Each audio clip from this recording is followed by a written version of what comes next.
Alors, bonjour à tous. Nous commençons aujourd'hui une nouvelle étude, une nouvelle série d'études. Vous pouvez peut-être remarquer à l'arrière de moi, à l'heure du jour où nous sommes, il y a l'ombrage, suite à la lumière qui est devant moi. On va parler de quelqu'un qui est beaucoup mieux qu'un simple ombrage. On va parler certainement de la personne du Saint-Esprit et comment il veut nous aider, comment il habite en nous maintenant. Dieu, le Saint-Esprit, habite en nous. On peut certainement rendre gloire à Dieu pour ses promesses. Ses promesses. Tu vois, aujourd'hui, je parlais avec un frère camerounais qui est au Canada présentement. Il habite à Montréal et il est très malade. Et donc, on a prié, on a demandé au Seigneur, selon sa promesse en Jacques, d'entendre la prière et de guérir ceux qui sont malades. Mais Dieu garde ses promesses. Et Dieu avait promis de donner le Saint-Esprit, et le Saint-Esprit a été donné. Lorsque tu reçois Jésus comme ton sauveur personnel, tu reçois le Saint-Esprit. Nous voulons parler de ceci. Alors, le titre du cours, c'est « Vivre par le Saint-Esprit », où on va parler du fruit que le Saint-Esprit veut avoir, veut faire pour nos vies, pour ta vie à toi. On va prier. Père, merci qu'on peut regarder tes paroles. Aide-nous par ton esprit, aide-moi afin de bien enseigner. Aide les gens à écouter et à recevoir tes vérités. Que ton esprit nous instruise, nous enseigne et console nos cœurs. On demande tout ceci pour ta gloire et par le nom de Jésus-Christ. Amen. Alors, vivre par le Saint-Esprit. Si l'on parle de la personne du Saint-Esprit pour débuter, lorsque tu regardes sur tes notes à toi que tu as reçues, nous parlons aujourd'hui qui est le Saint-Esprit. Et donc, la première chose que l'on veut voir ensemble, c'est que le vrai Dieu, le Dieu Tout-Puissant, le Dieu de la Bible, le vrai Dieu, il y a des faux dieux dans le monde. Le diable est un faux Dieu. Il y a d'autres faux dieux, des idoles, des statuettes.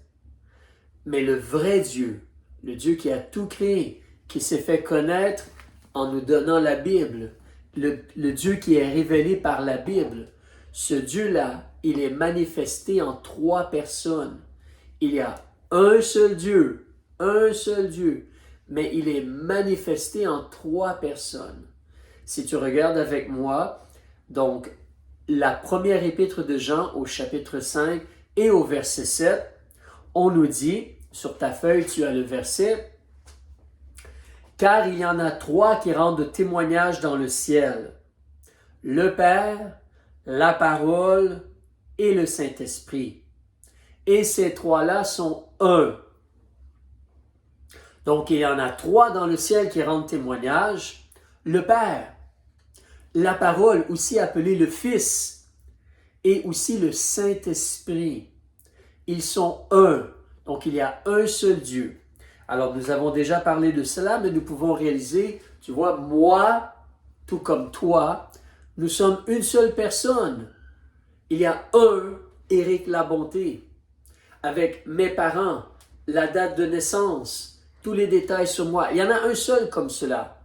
Si tu regardes sur Facebook, tu vas voir qu'il y a plusieurs Éric Labonté. Mais ils n'ont pas les mêmes parents que moi. Ils ne sont pas nés la même date que moi.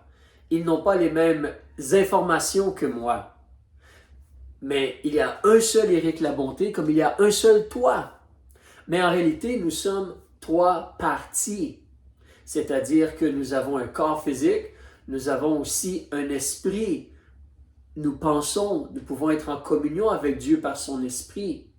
Et nous avons une âme, des émotions, des sentiments. Trois parties, mais un. Nous. Donc, un Dieu, mais trois personnes. Donc, la Trinité, elle fonctionne comme, elle est parfaitement unie. Parfaitement unie. Regarde dans Genèse chapitre 1, verset 1 à 3, sur ta feuille. Dans le passé, si tu as fait l'étude ou le cours sur le survol de l'Ancien Testament avec moi, on a parlé de ces choses-là un peu. Mais voilà, on a vu dans Genèse chapitre 1, versets 1 à 3, on a vu ensemble comment, au commencement, Dieu créa les cieux et la terre. Donc, au commencement, il y a Dieu. Dieu créa les cieux et la terre. Or, la terre était informe et vide, et les ténèbres étaient à la surface de l'abîme. Et l'Esprit de Dieu, donc il y a Dieu, mais il y a l'Esprit de Dieu aussi. Évidemment, l'Esprit de Dieu, c'est Dieu. Comme ton esprit à toi, c'est toi. Mais ce n'est pas ton corps, c'est ton esprit. Alors il y a Dieu, il y a l'Esprit de Dieu qui se mouvait, se déplaçait sur les eaux. Et ensuite, on te dit, et Dieu dit. Lorsque Dieu dit, c'est la parole de Dieu, comme Jésus le Christ. La parole a été faite chair. Donc, il y a le Père, l'Esprit et le Fils. On voit cela dès le début dans la Bible, si on porte attention. Et Dieu nous le dit clairement, comme le verset que nous venons de lire, la première épître de Jean, chapitre 5, verset 7. Un Dieu, trois personnes et un Dieu. Mais en réalité, tu peux regarder aussi avec moi l'autre verset que j'ai écrit sur les notes.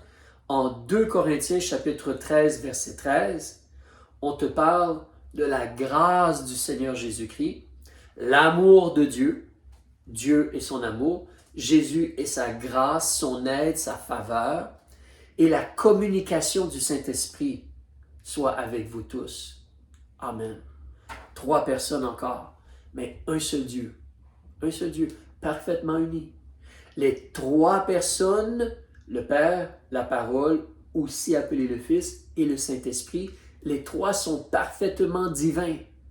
Ils sont co-éternels, ils sont ensemble depuis le début. Éternellement, ils étaient toujours là, ils sont encore toujours là, et ils sont tout-puissants, ils sont divins, 100% divins, les 3 personnes. Alors, mais on peut remarquer aussi au point C, regarde en Matthieu chapitre 28, verset 19, le verset sur les notes, Matthieu chapitre 28, verset 19, il y a un seul nom, un seul nom. Remarque bien, Jésus nous a dit, « Allez donc et instruisez toutes les nations, les baptisant au nom du Père, du Fils et du Saint-Esprit. » 3 personnages. Mais remarque, les baptisant au nom du Père. Au nom est écrit au singulier. Ce n'est pas écrit A-U-X, N-O-M-S au pluriel. C'est écrit A-U au singulier, N-O-M au singulier. C'est le nom de Dieu. Mais il y a le Père, le Fils et l'Esprit. C'est profond, mais c'est réel. Il n'y a rien comme cela parce qu'il n'y a rien comme Dieu sur la terre. On a une petite réalité comme nous les êtres humains, on est à la ressemblance de Dieu. 3 parties, mais un être humain. Mais certainement, Dieu est profond. Et il n'y a rien comme Dieu sur la terre, donc on ne peut pas le comparer à quelque chose. Nous pourrions dire peut-être il y a un œuf, il y a la coquille de l'œuf, le blanc de l'œuf et le jaune de l'œuf. Mais Dieu est profond.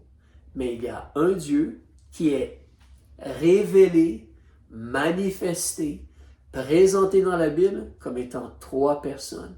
Le Père, la parole, aussi appelé le Fils, et le Saint-Esprit. D'accord. Deuxième chose qu'on veut voir. Donc, premièrement, le vrai Dieu, il est manifesté en 3 personnes. Deuxièmement, on veut voir là spécifiquement la personne de Dieu, le Saint-Esprit. Alors, point A. Le Saint-Esprit, c'est vraiment une personne. Pourquoi on détaille cela? C'est parce qu'il y a des fausses religions, des sectes, qui vont dire que le Saint-Esprit, c'est seulement une force, comme l'air dans un pneu. Tu sais, le caoutchouc, le pneu sur les voitures, il y a de l'air qui gonfle le caoutchouc, le pneu. Donc, il y a des gens comme la secte des témoins de Jéhovah va dire que le Saint-Esprit, c'est comme cela, c'est juste pneuma, c'est juste comme l'air dans un pneu. Non, non, non, non, non. Le Saint-Esprit, c'est une personne. Je te disais, mon ombrage, ce n'est pas une personne. mais le Saint-Esprit, c'est une personne. C'est la personne de Dieu, le Saint-Esprit. Si tu remarques comme exemple, Acte, le verset est sur ta feuille, Acte chapitre 10, versets 19 et 20. Comme Pierre pensait à la vision, l'Esprit lui a dit, tu vois, l'Esprit parle. Ce n'est pas juste le vent ou une force, l'Esprit parle. Mais l'Esprit lui dit, voilà 3 hommes qui te demandent. Il y a des gens qui frappaient à la porte, il nous semble. Mais il demande pour Pierre. L'Esprit lui a dit, allons, lève-toi, descends et t'en vas avec eux. Il devait aller chez Corneille, sans faire aucune difficulté, car c'est moi qui les ai envoyés. Tu vois, le Saint-Esprit, c'est un moi, M-O-I. On te dit, l'Esprit lui a dit, c'est moi qui les ai envoyés. L'Esprit, c'est une personne, c'est un moi. La table n'est pas un moi. Le vent n'est pas un moi.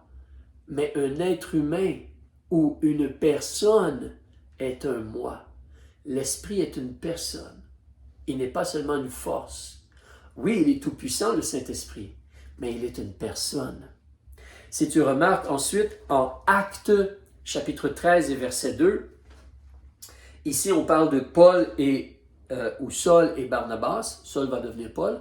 Mais on te dit, pendant qu'ils célébraient, les gens de l'Assemblée, à Antioche, pendant qu'ils célébraient le culte du Seigneur et qu'ils jeûnaient, le Saint-Esprit leur dit, encore le Saint-Esprit parle, qu'est-ce que le Saint-Esprit a dit?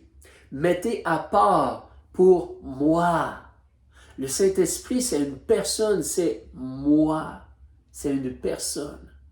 Donc le Saint-Esprit n'est pas seulement une force, il est une personne. Et le Saint-Esprit, il est venu habiter en nous lorsque nous sommes nés de nouveau, lorsque nous avons reçu Jésus comme notre sauveur personnel.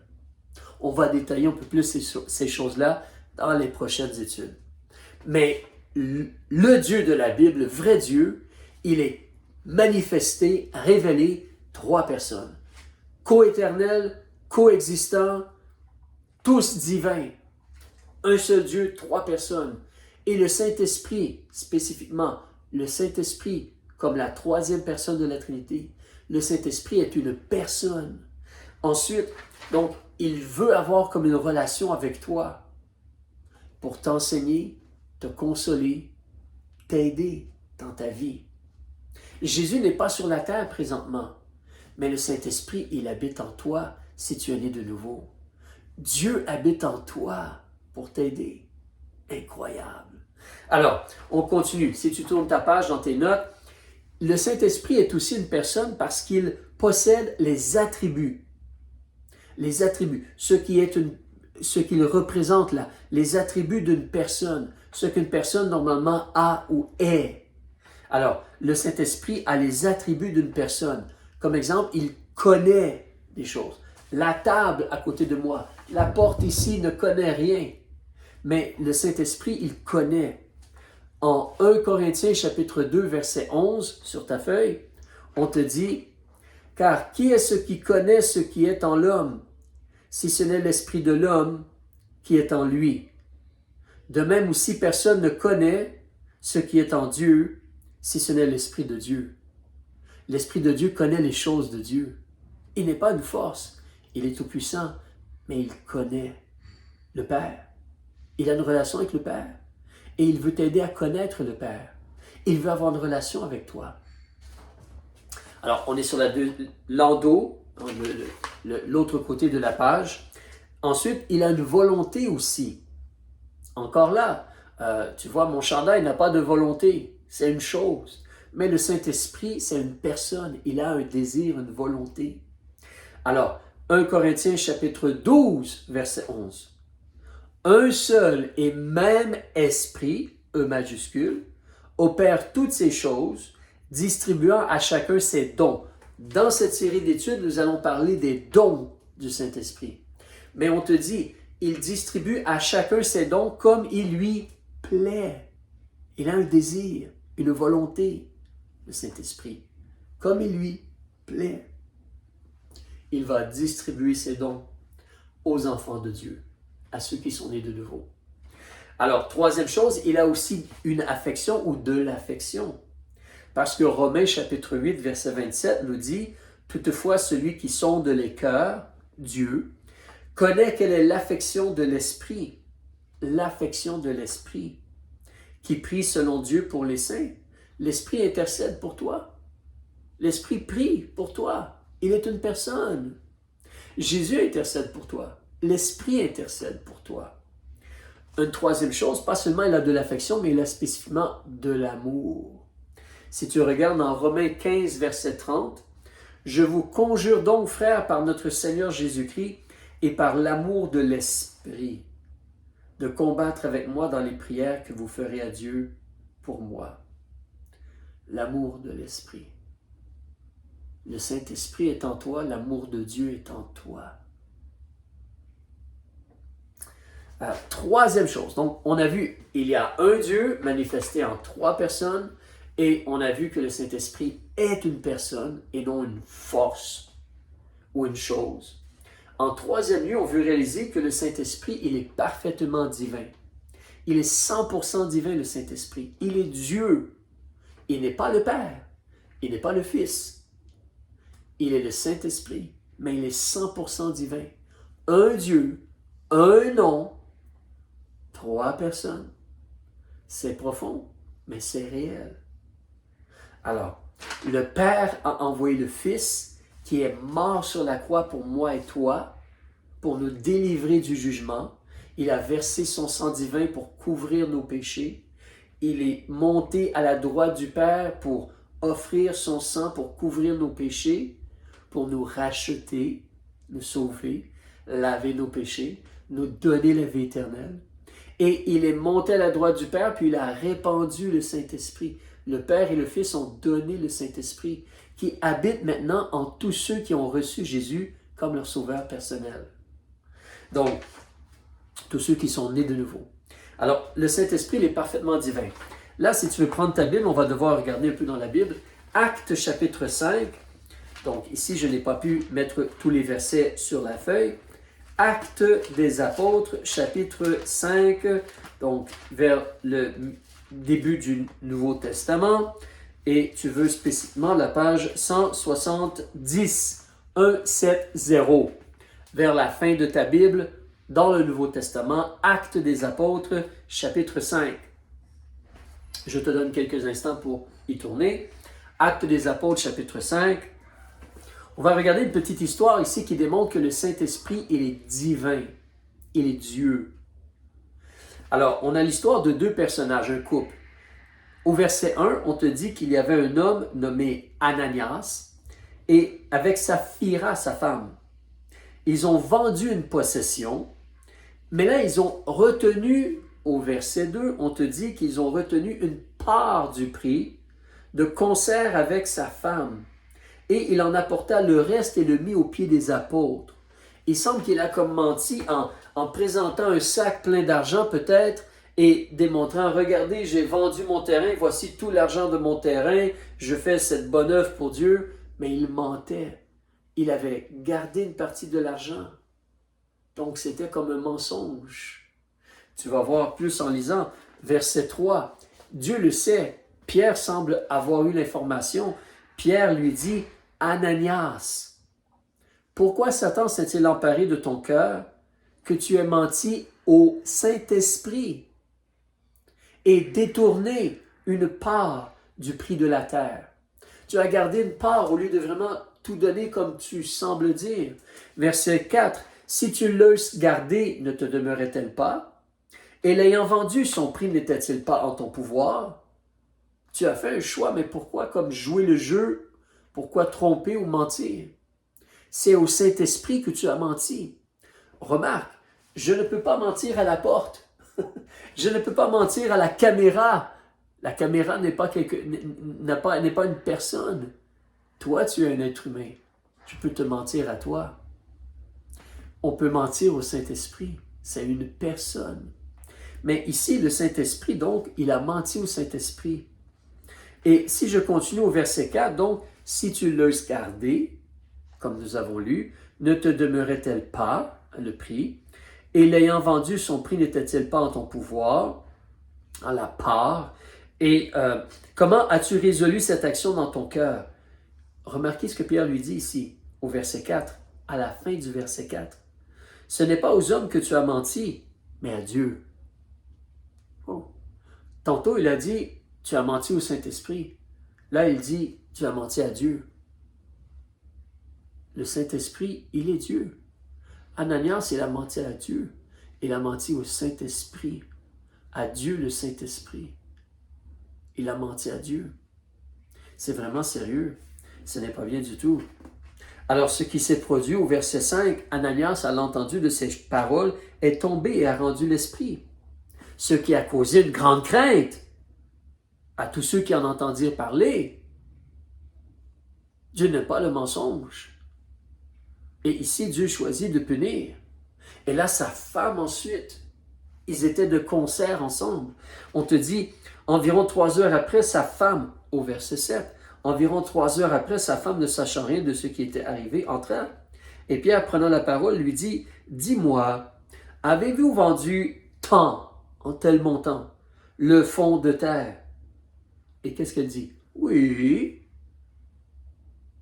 Non, ils ont gardé une part de l'argent.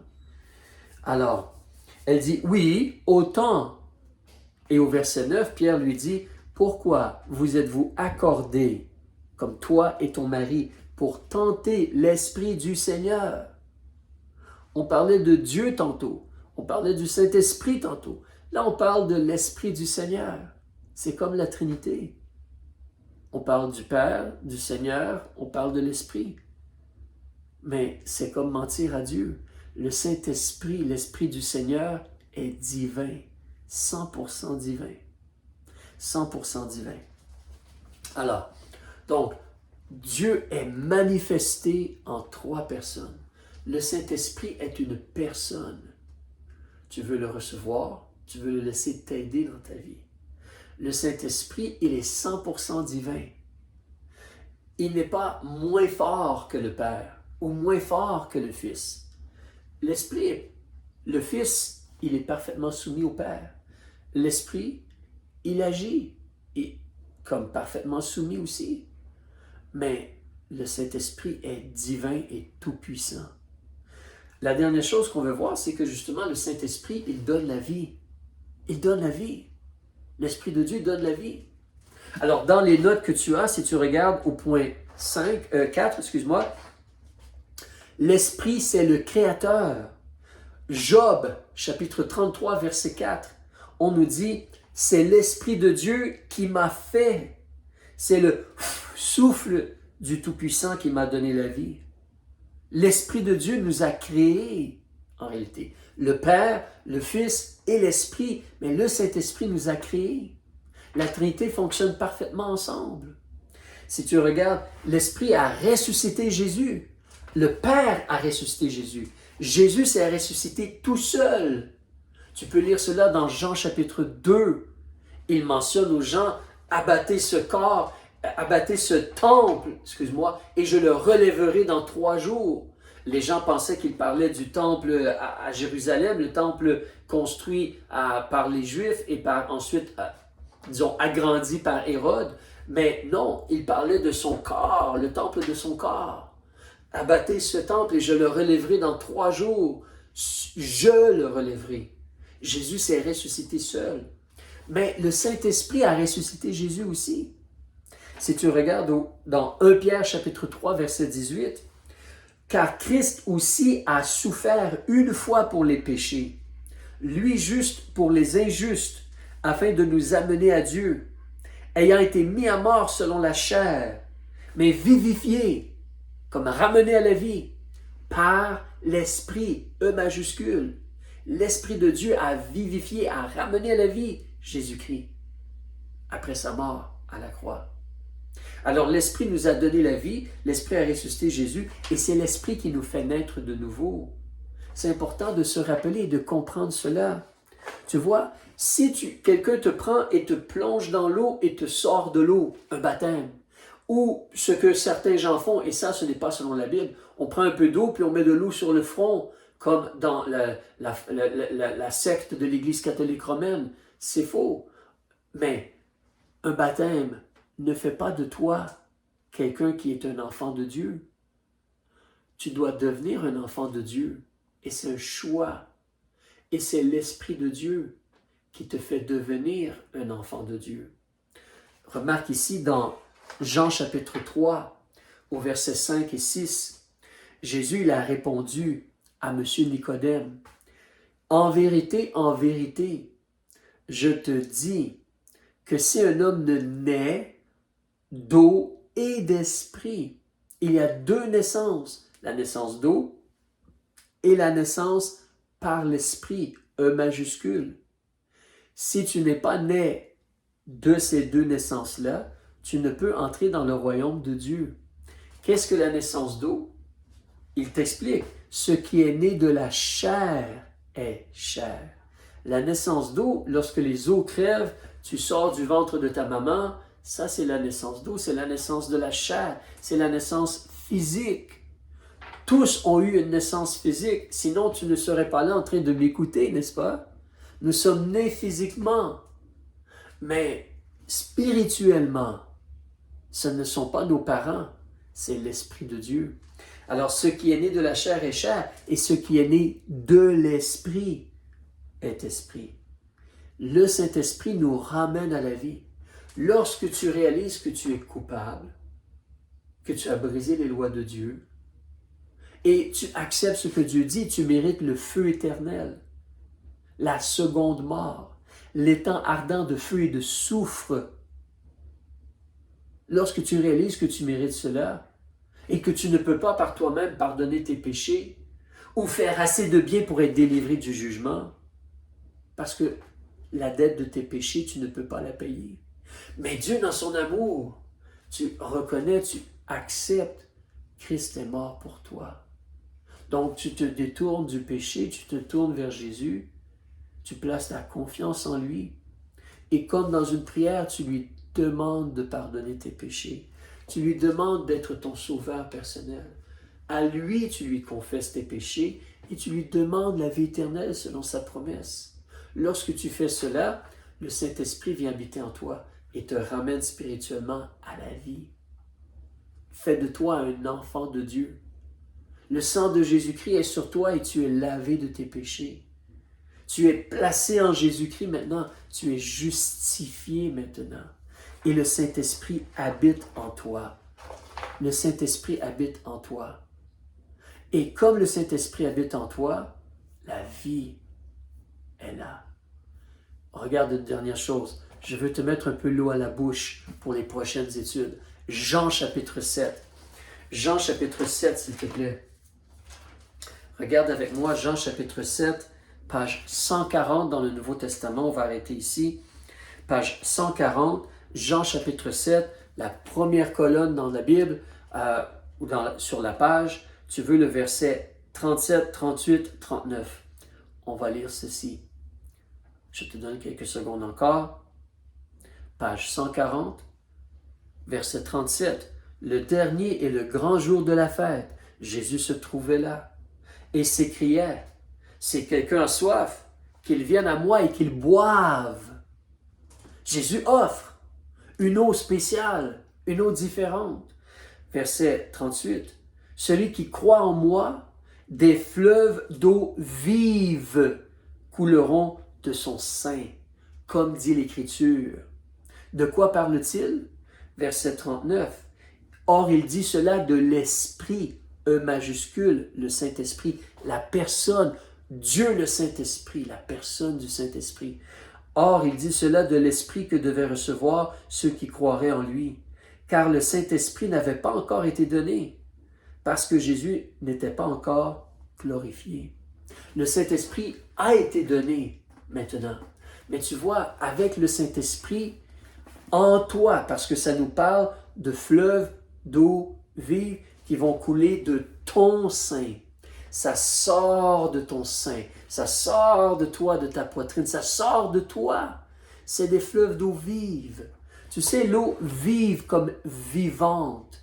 Une eau, une rivière où il y a plein de poissons qui foisonnent, qui se multiplient, plein de vie amphibien, ou de vie amphibienne, c'est-à-dire comme les tortues, les grenouilles, tous les genres d'animaux amphibiens, même les insectes, les autres animaux qui viennent à la rivière pour boire et manger les petits insectes ou animaux ou poissons qui viennent pour se nourrir. Mais un fleuve d'eau vive, là, qui maintenant coule de ton sein, parce que le Saint-Esprit est en toi et t'aide à être plein de bons fruits et à avoir les dons ou le don du Saint-Esprit, avoir l'œuvre de l'Esprit dans ton cœur, dans ta vie. Nous allons parler de ceci dans les études à venir. Mais réjouis-toi, mon ami. Premièrement, reçois Jésus comme ton sauveur personnel. Et ensuite, réalise, le Saint-Esprit est en toi pour t'aider à vivre une vie différente pour ton bien et pour la gloire de Dieu. Amen. Amen. Que le Seigneur vous bénisse. On se reparle bientôt. Au revoir.